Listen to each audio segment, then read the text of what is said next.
Can I interest you in an alpine wonderland? I'm here at Black Crater Summit at 7,200 feet peering south, and that is North, Middle, and South Sister Mountains. Many people feel this is the best vantage point of the Three Sisters Mountains in all of Central Oregon. What do you think? Is this the best view of the Sisters Mountains? This, my friend, absolutely beautiful. Come over here. Also have Belknap Crater straight ahead. I will say I have the full hike of that McKenzie Pass Pacific Crest Trail, which is a permit required recreation.gov hike. Got that whole hike to Little Belknap and Belknap Crater available on my channel. Highly recommend that. Maybe arguably the best volcanic hike in the state of Oregon. Continue to explore this Black Crater overlook zone. This is the summit zone. I'm loving these mangled trees. This is a very hardy area because of the wind and the snow at 7,200 feet.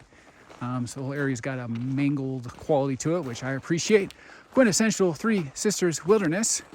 And on this side, we also have mountains.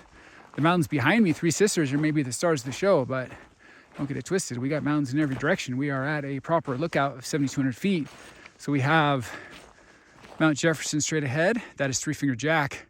There is Mount Washington across the way, close enough to give our buddy Mount Washington a high five. That's at 7,700 feet. When you first come up to Black Crater Summit, you're greeted with a money shot of Belknap Crater and Mount Washington. I wouldn't walk too far straight ahead because that is a steep cliff right there, but you can walk a little ways in. And then you turn your head and you're like, oh my gosh, am I dreaming? Pinch me. Somebody pinch me. I'm the only one up here. What do I do? Nobody can pinch me. I'm looking at the Three Sisters Mountains, North, Middle, and South. Pretty darn epic. This is a mountain-rific, panoramic, alpine magic zone. One of the best mountain viewpoints in all of Central Oregon, and a bit of a underrated, undiscovered gem. It's Black Crater Trail. I'll tell you a little bit about Black Crater Trail. So this area, as I look across, you can see it meandering through this. This is a shield volcano from the Pleistocene era, about 50,000 years ago. It's got a conical, broad shape, so it makes it a very smooth hike to come up here.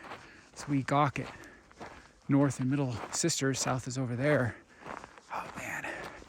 So because this is such a popular area, Three Sisters Wilderness, people are more focused on South Sister Climb and Green Lakes and No Name Lake and Bend Glacier and Broken Top, and understandably so. Those are some of my favorite hikes in Oregon and frankly in the country.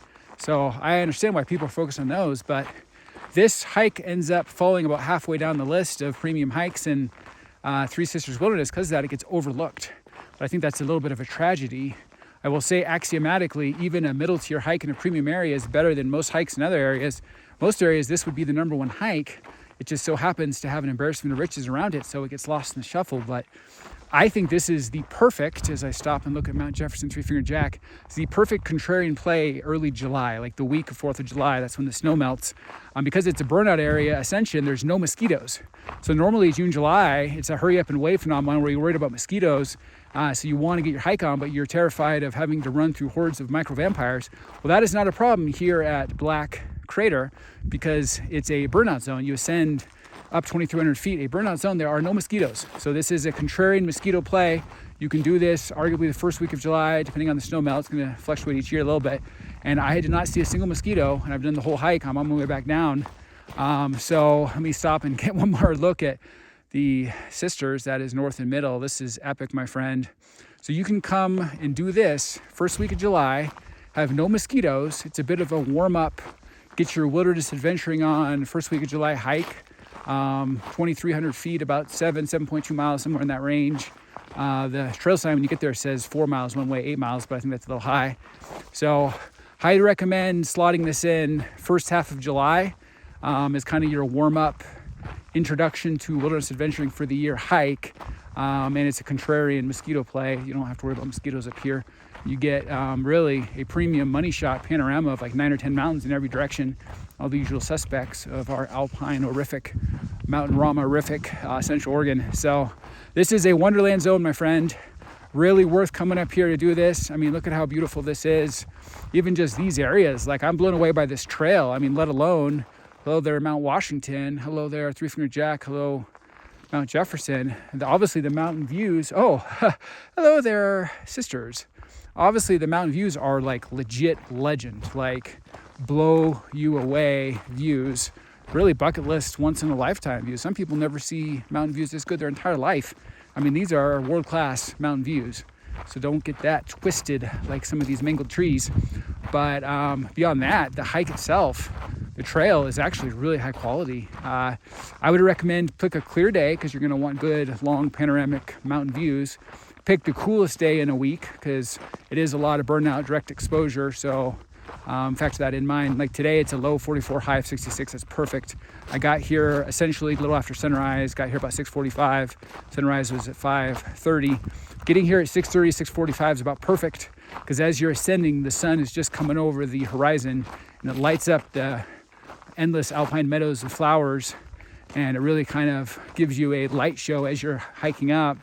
Makes the burnout zone kind of feel more alive.